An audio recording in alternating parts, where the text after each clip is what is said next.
Okay guys, so today is leg day. Just a couple things that I want to mention before we jump into it. First of all, I say it in every video, but we're going to address it now. Watch your back. We're doing a couple things that you really want to focus on. Deadlifts, squats.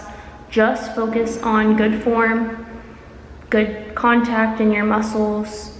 Don't focus on how much weight you're pushing. Just focus on what you need to focus on to get better. The weight doesn't matter here. Second of all, if you are having issues feeling contact in your glutes or hamstrings, I'm going to suggest that you do a glute activation circuit. I do one every single time I do legs, regardless of if I'm focusing on glutes or not. You just want to get your glutes awake and activated and ready to work out. I do have one of those circuits up on my Instagram right now, and I will go ahead and link my Instagram account down below. The third thing is, last thing, I promise. The third thing is that you want to get good shoes. I am wearing Converse, so it literally does not matter how much these shoes cost. You don't need to spend, $200 to $300 on good lifting shoes. $50 will be fine. The reason for that is on leg day, you do not want a lot of support. You want to be as close to the ground as possible, because if you're wearing shoes like these, they have support in them for running, which is great. Like I obviously have them, I use them. I use them for running, cardio, things that are not exercises that I'm trying to build my leg muscle on. The reason for that is because with those shoes, they have a lot of support in the heel, and that's going to alter the way that your foot sits on the ground. And most often that causes you to become more dependent on your quads, and that causes your quads to develop a lot more than your hamstrings and your glutes. With that being said, between me changing up my shoes and changing up the way that I warm up by adding a glute activation circuit to the beginning, I have seen a huge difference in the way that my hamstrings and glutes are developing. So just to kind of, get that out there, that's what works for me. If it doesn't work for you, then it doesn't work for you. It doesn't work for everybody. Everybody's different. So I'm going to go ahead and warm up, and if you're interested in watching my leg day, we're gonna hop right on into it. First thing that we're going to do are these Smith machine squats. People may say that this is a bad form for squats. Yes, if you're looking for overall leg development. No, if you're just looking for hamstring and glute development like I am here. The way that this is loaded, as you can see, I'm kind of leaning back into the Smith machine, and I am also not lifting as much as I would with a normal squat. I do feel this in my quads, but not as much as I do in my glute and hamstring. I also make sure that I'm pushing up through with my heels instead of the balls of my feet. I did 12 reps of this, and then I'm going to move into single leg deadlifts. If you can't do this purely one-legged without holding on to anything, I'm going to show you two other ways that you can do this that are kind of easier based on your skill level. So this one, as you can see, I'm holding my left arm out, holding the weight in my right hand, kind of to counterbalance me balancing on my left leg. After I do 12 reps of this, I'm going to go ahead and switch to the other side, and as you can see, the form is kind of the same. I'm still kicking that right leg back to kind of counterbalance that weight in my right hand.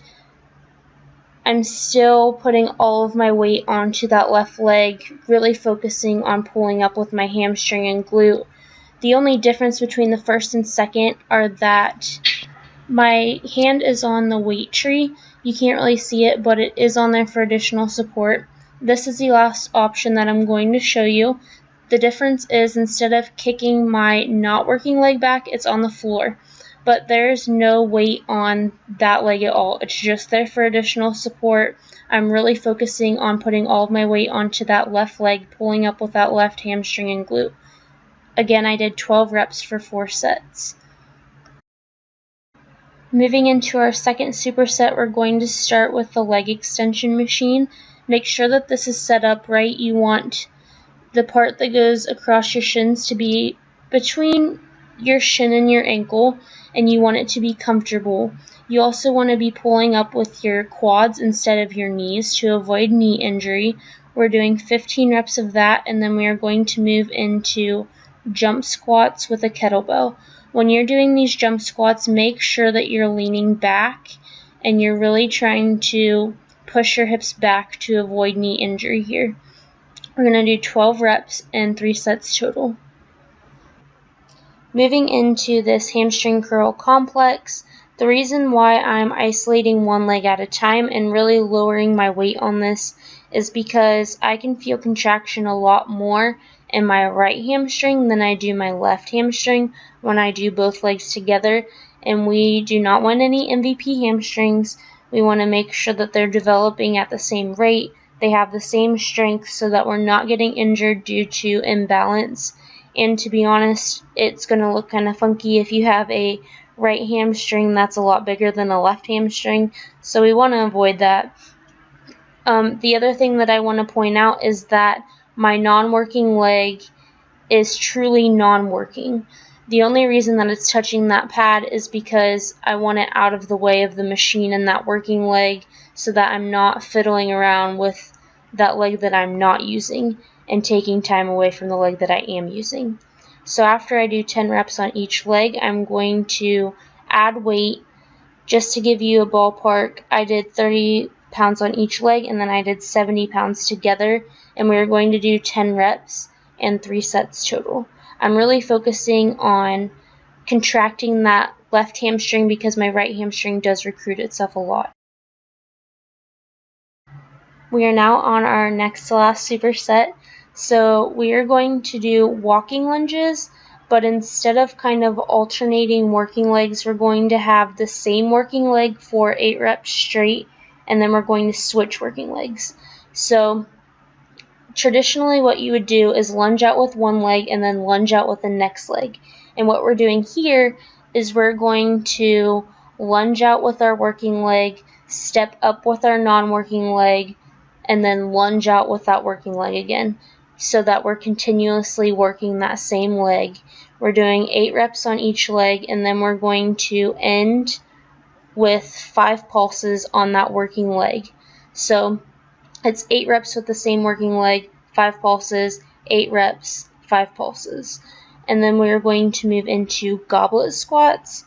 And I do really love these goblet squats because I feel it a lot in the glute and hamstrings, a lot more than I do when I load the bar across my back and go with traditional squats, just because of how this is loaded. I can lean back a lot more and engage those hamstrings and glutes. I did 12 reps of this, and I did 3 sets total. Moving into our last superset, you probably all thought we were going to avoid cable work. We're not. I'm really sorry. That's a no. So we're going to do cable pull-throughs. If you watch my first leg day video, they're a lot like the kettlebell swings. So we're really going to focus on hinging at the hips, pulling with the hamstrings and glutes, and driving our heels into the floor. We're going to do 15 reps of that, and then we're going to attach ourselves to the cable with our fancy cable ankle straps that I will have in the description box below. And we are going to do kneeling donkey kicks. The reason why I kneel down this way is because I feel the contact a lot more than I do when I'm standing and bracing myself against the actual cable pulley. We're going to also add a pulse to this every 5 reps.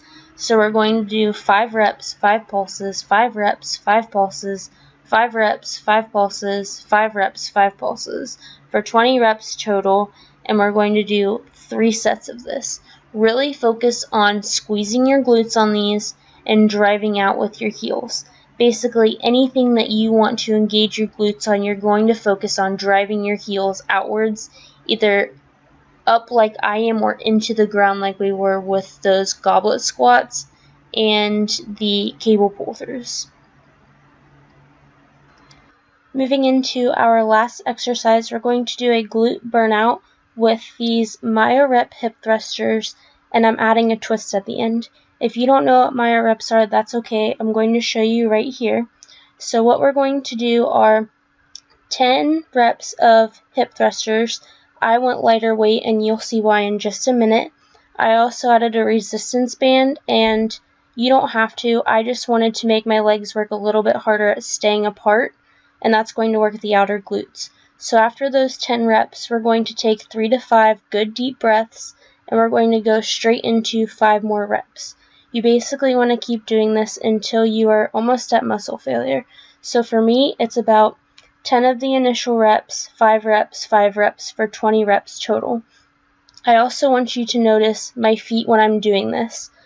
My feet, the only thing touching the floor are my heels. My toes are up, and this is really going to ensure that I've got good glute contact and I'm really driving through with my heels. I'm almost at muscle failure here, and at the end of these 5 reps, I'm going to hold it until I am at muscle failure. I only hold it for about 10 to 15 seconds, and then I'm done. I did 2 sets of this, and that is the end of the workout, guys. And that is it for the workout. It will be in the description box below for you to take it to the gym, however you want to do it, just so that you don't have to watch the whole entire video over again to get the workout. It's all right there for you. Please, if you like this video, give it a thumbs up and subscribe to my channel.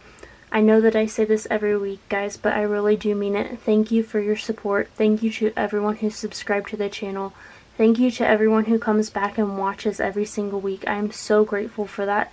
It's going to help the channel grow, and it won't be able to grow without everyone's help. So thank you, thank you, thank you, thank you so much to everyone who has just supported me along the way. And I will see you guys next time.